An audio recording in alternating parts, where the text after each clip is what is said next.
Welcome to the Real Agents of Change podcast series, where we love to talk about our nonprofit friends and how they are getting funded by donations of real estate that average $550,000 from one piece of real estate. Our favorite specialized nonprofit, Realty Gift Fund. Bruce, what is our story today? I'm going to talk to you, Cami, about a deal that I was introduced to just a few hours ago. So we're not under contract yet, but this is such a wonderful situation that I wanted to share it with you because there will be a lot of people around the country who are in the same boat as our donor is in this one. Her name is Mrs. Baum, and she I think is in her 80s. She lives on a farm in New York, and it has two houses on it, 40 acres.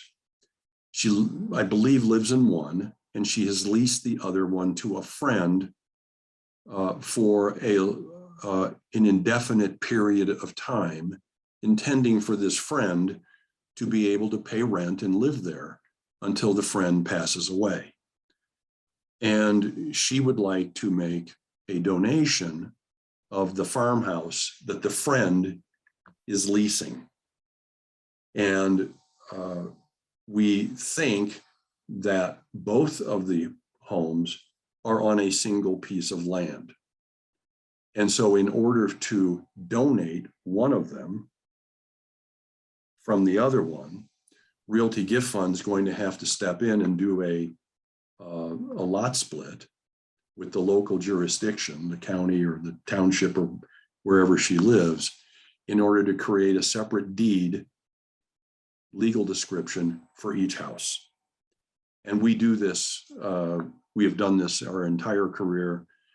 We did a donation last year where we took a 3.5 acre commercial or 5.5 acre commercial property, and we subdivided it into 7 residential lots and sold off the residential lots and created a much bigger value for the donor than the property he came to us with initially.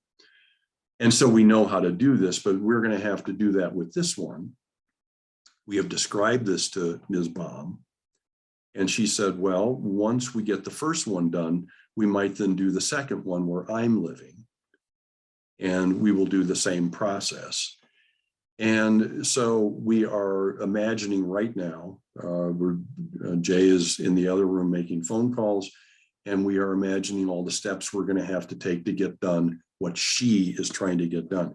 Remember, Cami, Realty Gift Fund is really good at what it does. We are hardcore real estate people who have been in this business for 40 years each, and we've operated across the country, but these donations are always about our donors. Who are they? What are their circumstances?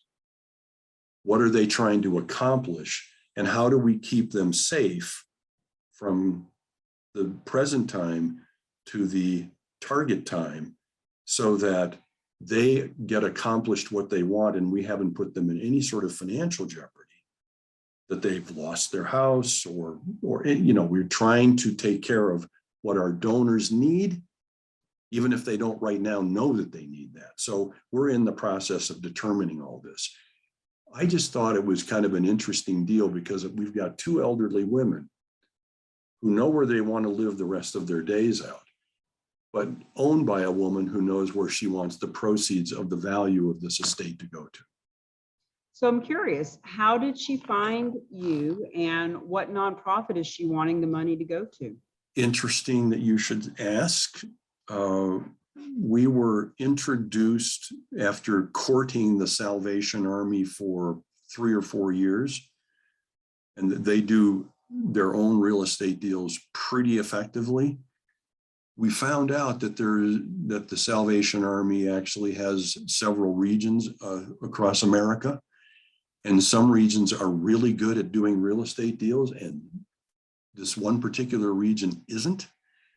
And we are in discussion with a different deal with the Salvation Army, and the woman who runs that region for the Salvation Army has appreciated our help so much that when Ms. Baum came to her and said, "I'd like to donate my home to you," she said, "Super, let me get my real estate team on the phone."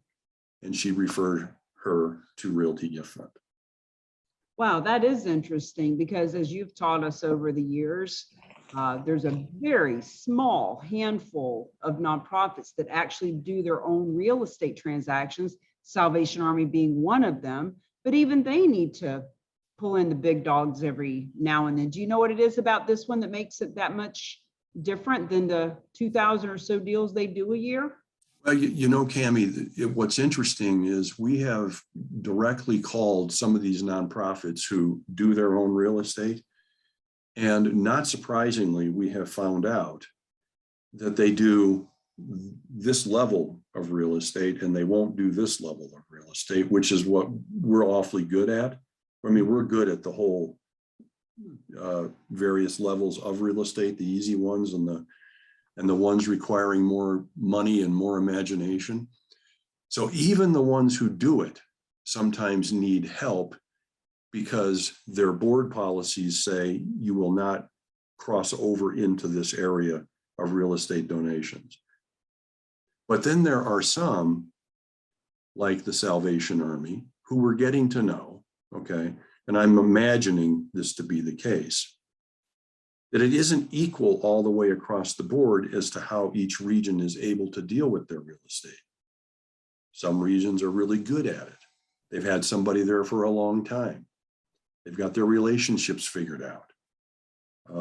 They know what they do well and they just keep doing that well. And then for whatever reason, perhaps it's a person who retired and a new person came in his place and is just not as familiar and is seeking help.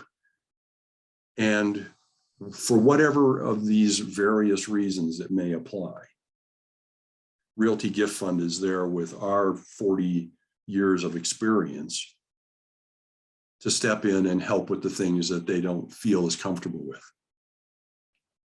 Well, I've definitely run into several stories now of nonprofits who say they do their own deals, Right.